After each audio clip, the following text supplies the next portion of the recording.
যিসকলে জৰক চৈতন্যকে পূজা কৰে সেই সম্পৰ্কে আৰু লগতে আমাৰ মাধৱ পুৰুষে যেতিয়া কৈছে জৰ আৰু চৈতন্য সত্য আৰু অসত্যৰ মাজত অকণমান ব্যাখ্যা কৰি দিয়কচোন মহাপুৰুষ আমাৰ মাধৱদেৱৰ মতে।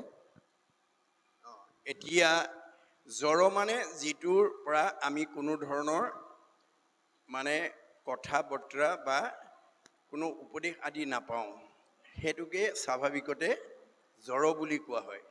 গতিকে এই জড়টো আমাৰ বেদৰ মতে জড় পূজাটো আমি কৰিব নালাগে, আমি চৈতন্যতহে পূজা কৰিব লাগে। সেইকাৰণে উদ্ধৱক কৈছে তুমি চিন্তা নকৰিবা, মই প্ৰয়াণৰ পিছতো তোমাৰ মাজত থাকিম। কেনেকৈ থাকিম? শব্দ ব্ৰহ্ম বাক্য ব্ৰহ্ম ৰূপে থাকিম। তিৰুদ্ধায় প্ৰবিষ্টু অয়ম শ্ৰীমৎ ভাগৱত নৰ্বম তে নয় বাংময় মূৰ্তি প্ৰত্যক্ষ বৰ্ততে হৰৈ শ্ৰৱণাত সেৱনাত দৰ্শনাত পাঠাত পাপনাশিনী। এতিয়া ভাগৱতত আমি কেৱল কিছুমান শব্দ আৰু বাক্যহে আপোনালোকক গাই শুনাই আছোঁ। গতিকে ইয়াৰ মাজেদি আমি কি পাইছোঁ? আমাৰ জীৱনশৈলীৰ জ্ঞানখিনি আমি পাইছোঁ। গতিকে এই ধৰণৰ বাংময় মূৰ্তিক আমাৰ সেৱা কৰিব কৈছে, কিন্তু যিটোৰ পৰা আমি কোনো তেনেকুৱা উপদেশ নাপাওঁ, তেনেকুৱা উপদেশবিহীন জড়ক আমি পূজা কৰিব নালাগে বুলি কৈছে। যে জড়ক পূজা কৰিলে আপুনি তাৰ পৰা কোনো ফল নাপায়। গতিকে চৈতন্য পূজা কৰাটো আমাৰ বেদে সিদ্ধান্ত দিছে। সেইকাৰণে আমি যাৰ পৰা আমাৰ উপদেশ পাওঁ, যাৰ পৰা আমি জ্ঞান পাওঁ, যাৰ পৰা আমি শিক্ষা পাওঁ, তেনে মূৰ্তিক আমি পূজা কৰিব লাগে। গতিকে আমাৰ ভগৱন্তৰ মূৰ্তি ভকতক দেখিবলৈ কৈছে। এতিয়া মই অলপ আগতে ব্যাখ্যা কৰি গৈছোঁ যে এতিয়া কলি যুগত স্বয়ং বৈকুণ্ঠপতি কৃষ্ণ আহি আপোনাৰ ঘৰখনৰ পৰিয়াল আয়ুষ্মান ভৱ, পঢ়া শুনাত ল'ৰা ছোৱালীখিনি ভাল হ'ব, পৰীক্ষা ভাল হ'ব, মংগলে থাকক বুলি নকয়। কোনে ক'ব? হৰিৰ মূৰ্তি, মূৰ্তি বুলি কৈছে দেই, হৰিৰ মূৰ্তিক হৰি ভক্তক দেখিবা। এই ভকতসকল চৈতন্য মূৰ্তি, হৰিৰ মূৰ্তিক হৰি ভক্তক দেখিবা, শক্তি অনুৰূপে তাৰ প্ৰীতি আচৰিবা। সমস্ত ভূততে আছে ভগৱান, সেহি ভাবি সবাকো কৰিবা বহুমান। সকলোতে প্ৰাণী ঈশ্বৰ আছে, সেই ফালৰ পৰা আপুনি সকলোকে দয়া মৰম কৰিব, কিন্তু মূৰ্তিমন্ত হিচাপে আমি ভকতক সেৱা কৰিব কৈছে। ভকতেহে ভগৱানৰ হৈ আশীৰ্বাদ দিব। অ হৰি অ ৰাম। অ হৰি মানে হৰতি পাপ ইতি হৰি। ভকতে কৈ গ'ল এই গৃহস্থী ঘৰৰ সকলো পাপবিলাক প্ৰভু হৰণ কৰি লৈ যোৱা। অ ৰাম, ৰাম নামত ৰমন কৰি চৈতন্য কৰি ৰাখা। গতিকে এই আশীৰ্বাদটো কোনে দিব? মূৰ্তিমন্ত ভকতে দিব। গতিকে আমাৰ ভকতৰ সেৱাটোহে আমাক কৰিবলৈ কৈছে, জৰৰ সেৱা আমাক কৰিবলৈ কোৱা ভাগৱতে নাই। গতিকে এই কথাখিনি আমি উঠি অহা প্ৰজন্মক আমি জনাব লাগে, দেখুৱাব লাগে। পৰম্পৰাগতভাৱে কিছুমান আমাৰ সেৱা পূজা চলি আছে, সেইটো আপোনাৰ অধিকাৰ আছে। আপুনি আজি তাৰিখতো আপুনি যজ্ঞ পূজা কৰিব পাৰিব, কিন্তু ফল নাপাব। কলিত ফল নাপায় বুলি কৈছে, কাৰণ 28,000 ঋষিয়ে নাই পোৱা, আপুনি মই কেনেকৈ পাম বাৰু? এই কথাটো আমি বুজিব লাগিব, অন্য কথা নাই। ইয়াত কোনো সমালোচনাৰ কথা নাই, আলোচনাৰ কথা আছে। কিন্তু আমাক মহাপুৰুষে সমালোচনা কৰিবলৈ মানা কৰিছে, আলোচনা কৰিব কৈছে। আলোচনাৰ মাজেদি আমি যাতে ভুলটো অঁতৰাই শুদ্ধ পথেদি যাব পাৰোঁ, এই তথ্যটো আমাক দি আছে। এতিয়া কৈছে কৰৈ মুত ভকতি যদ্যপি দুষ্ট চিতে, দহৈ পাতেক তাৰ তথাপি তৰিতে। আমি দুপৰীয়া আলোচনা এইটো কৰিছিলোঁ যে জানিবা নাজানি কৰে নামৰ কীৰ্তন, তথাপিতো পাপদহী নামে কৰে চন। আপুনি নাজানিও যদি ঈশ্বৰৰ নাম এটা লয়, সিও পাপ দহন কৰিব।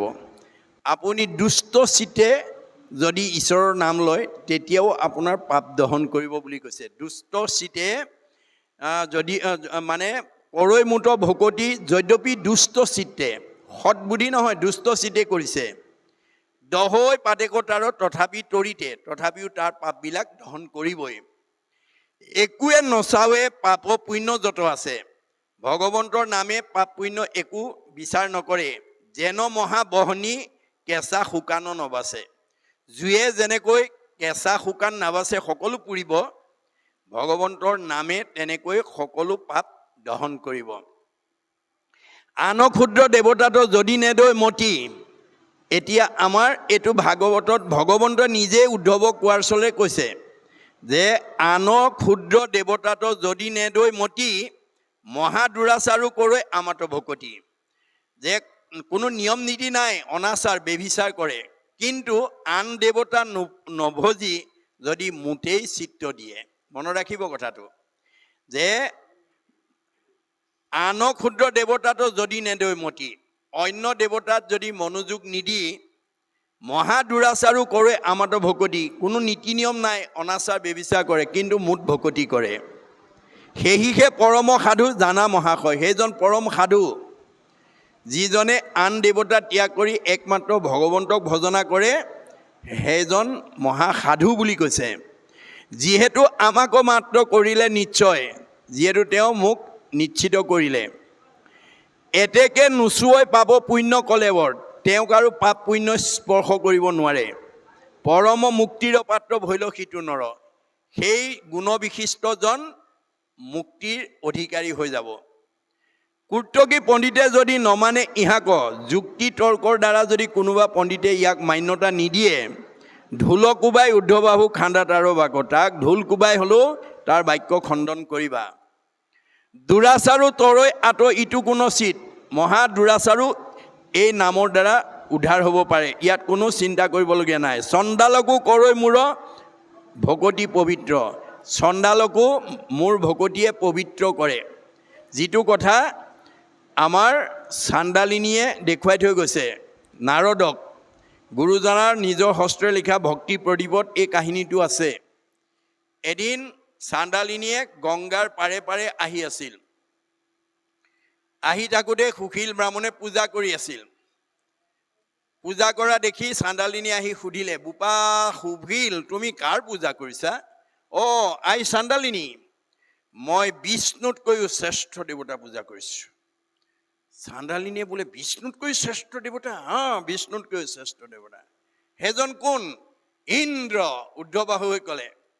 শুনাৰ লগে লগে দুইখন কালত ঠিলা দি চি কি শুনিলোঁ বুলি দৌৰ মাৰি গৈ গংগাত 108 বাৰ বুৰ মাৰি বাহিৰটো শুদ্ধ কৰিলে, কিন্তু কাণেদি শব্দটো সোমাই গ'ল। এতিয়া আপোনালোকে ভাগৱত ব্যাখ্যা শুনি আছে, গাৰ নোমে নোমে ইয়াৰ শব্দ ব্ৰহ্ম সোমাই গৈছে। মনত ৰাখিব কথাটো। গতিকে 108 বাৰ ধুই বাহিৰটো পৰিষ্কাৰ কৰিলে, কিন্তু কাণেদি শব্দটো সোমাই যোৱাৰ কাৰণে তাৰ প্ৰতিক্ৰিয়াৰ পৰা নিজক বচাবৰ কাৰণে পাৰতে বহি কৃষ্ণ নাম জপ কৰি আছে। তেনেকুৱাতে নাৰদ মুনি আহি ওলালহি। আহি চাণ্ডালিনীক দেখি ক'লে, আই চাণ্ডালিনী, তুমি তিতা বস্ত্ৰে কি কৰিছা? বোপা নাৰদ, কি ক'বা, আজি মোৰ ডাঙৰ দুৰ্ঘটনা। কি হ'ল? মই গংগাৰ পাৰে পাৰে আহি আছিলোঁ, সুশীলে পূজা কৰি আছিল।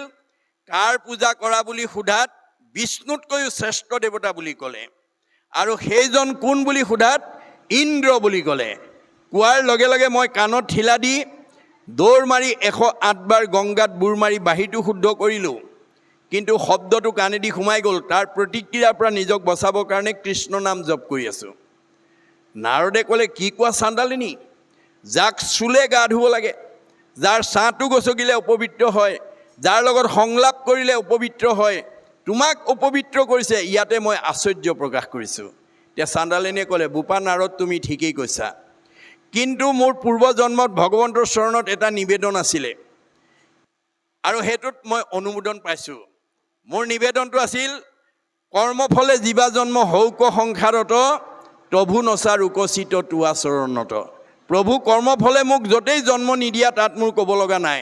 মহানগৰতে দিয়া বা চহৰতে দিয়া, পাহাৰৰ ওপৰতে দিয়া বা নদীৰ পাৰতে দিয়া, বৰুৱাবাৰী গাঁৱতে দিয়া বা যোৰহাটতে দিয়া, তাতেই থাকি মই যাতে তোমাৰ গুণনাম ল'ব পাৰোঁ, সেই কৃপা তুমি মোক কৰিব লাগিব।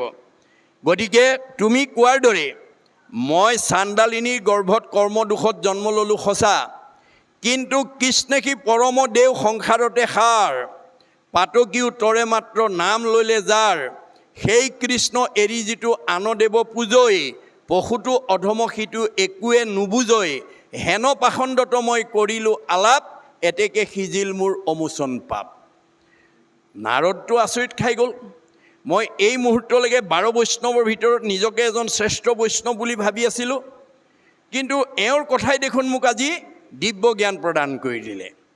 অতি পাতকী কৰি হৰিষ ধিয়াঐ কৃষ্ণক এক নিমিষ ভৈল পুণ্যশালী সিও বিচিত্ৰ পবিত্ৰকাৰীকো কৰে পবিত্ৰ। গতিকে চাণ্ডালিনীৰ কথাই নাৰদক আৰু পবিত্ৰ ক'লে আৰু লগে লগে তেওঁ স্বীকাৰ কৰিলে চাৰিও বেদৰ তত্ত্ব তই আছ জানি তই সি উত্তম জাতি তই মহাজ্ঞানী। তীৰ্থকো পবিত্ৰ কৰে ইটো কোন চিত তোক দৰ্শনে হুৱে জগত প্ৰবৃত। মই এই মুহূৰ্তলৈকে নিজকে 12 বৈষ্ণৱৰ ভিতৰত শ্ৰেষ্ঠ বুলি ভাবি আছিলোঁ, কিন্তু তোমাৰ বক্তব্যই আজি মোৰ মানে জ্ঞান প্ৰদান কৰি দিলে, দিব্য জ্ঞান প্ৰদান কৰি দিলে। 4 বেদৰ সাৰ তত্ত্ব তই জানি আছ, তই উত্তম জাতি, তোক দৰ্শন কৰিলে তীৰ্থও পবিত্ৰ হৈ যায়।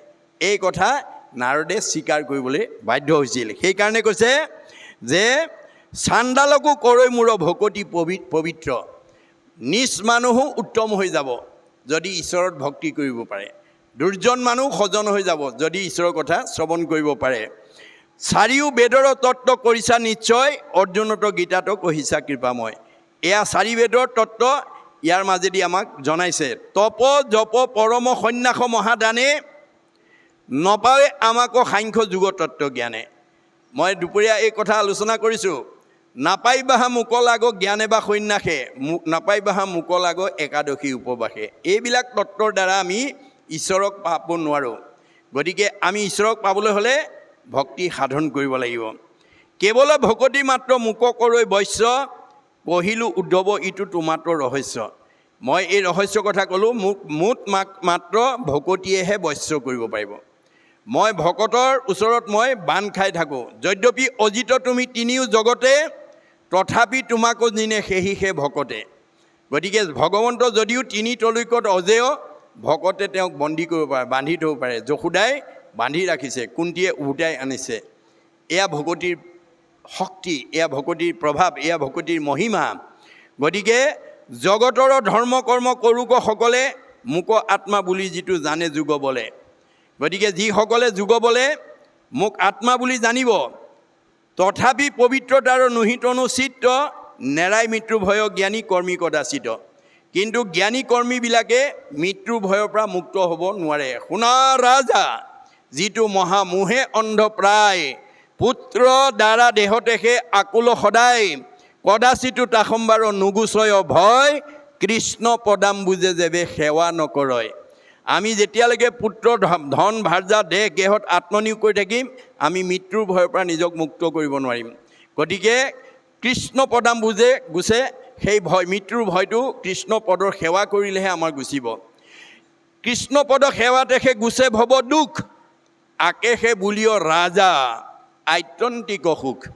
আপুনি সুখীৰো সুখী পৰম সুখী, ধনীৰো ধনী পৰম ধনী, আনন্দৰো আনন্দ ব্ৰহ্মানন্দ, ধনীৰো ধনী পৰম ধনী, সকলো ফালে আগবাঢ়ি যাব যদি ঈশ্বৰত ভক্তি কৰিব পাৰে।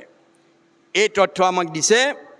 প্ৰেম ভগতিৰ চিহ্ন কোনিও উদ্ধৱে হৰি হৰি বোলন্তে লুটক জাৰ শ্ৰৱে।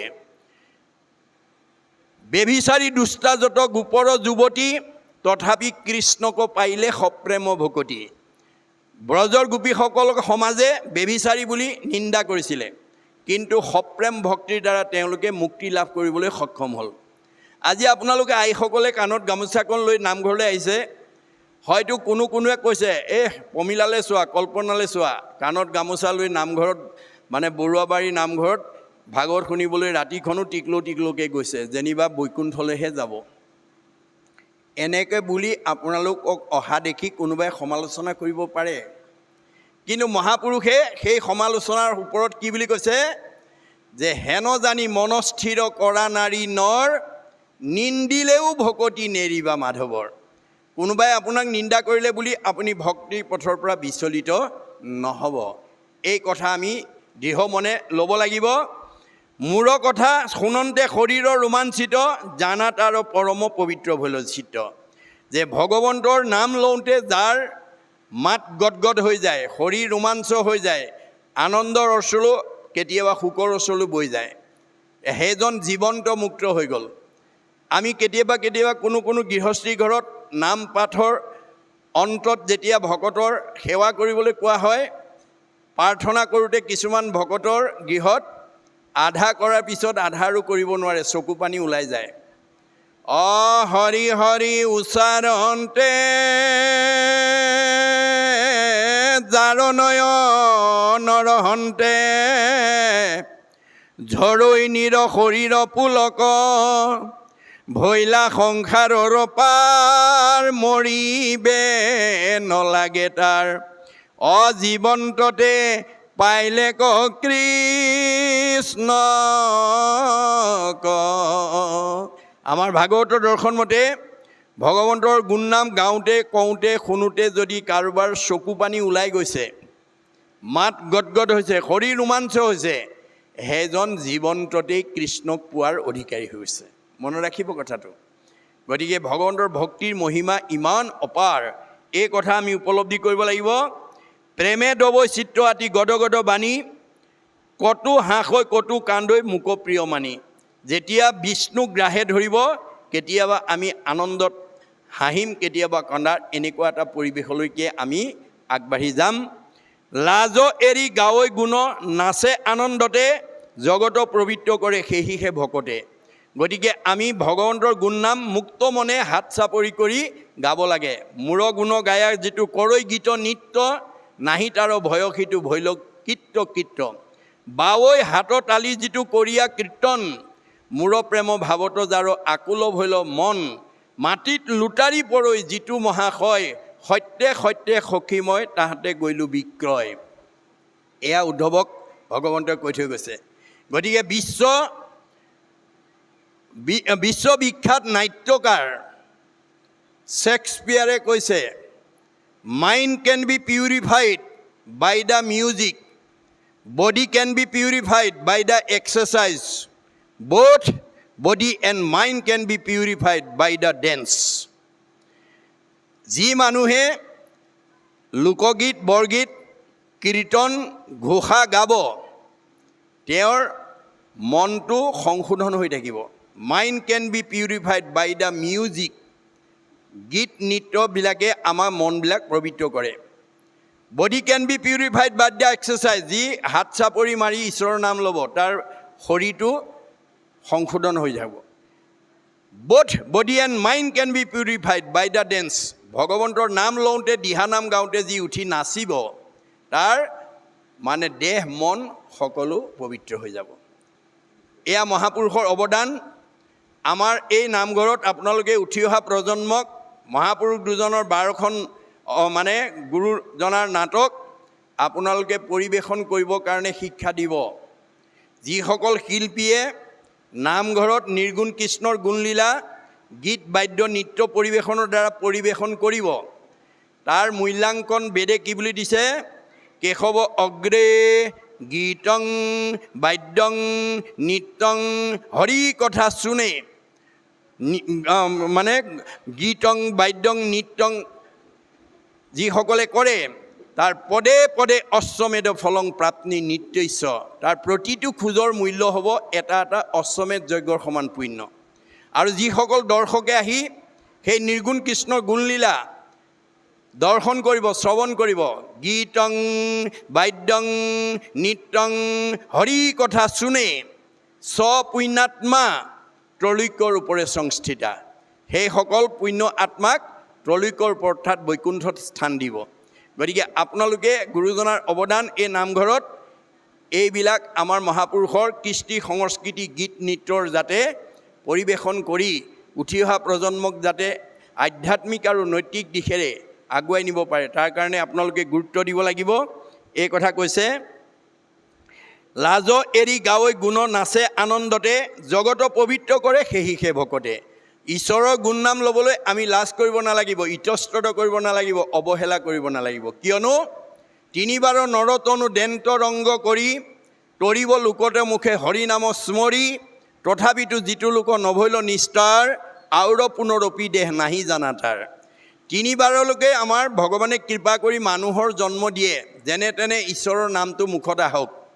আৰু শংকৰদেৱে কৈছে এইটোৱে তোমালোকৰ ৩ নম্বৰ বাৰ বুলি ভাবি, হেন জানি ভকতিত তেজিও আলাস, আউৰ কি মনুষ্য হুইবা এৰা ইটো আশ। আকৌ মানুহৰ জন্ম পাম বুলি আশা কৰি নাথাকিব, এইটোৱে শেষবাৰ বুলি ভাবি আমি নিজৰ লগতে পৰিয়াল, উঠি অহা প্ৰজন্মক যাতে আমাৰ এনেধৰণৰ মহাপুৰুষৰ অৱদান নামঘৰলৈ আনি আমি যাতে ভগৱন্তৰ গুণলীলা গাব পৰা, ক'ব পৰা, শুনিব পৰা এটা পৰিৱেশ দিব পাৰোঁ, তাৰ কাৰণে আপোনালোকে গুৰুত্ব দিব লাগিব। আৰু এই ভকতিয়ে আমাৰ কি কৰিব? জগত পবিত্ৰ কৰিব, মন পবিত্ৰ কৰিব আৰু আত্মাই পৰমাত্মাৰ সান্নিধ্য লাভ কৰিব।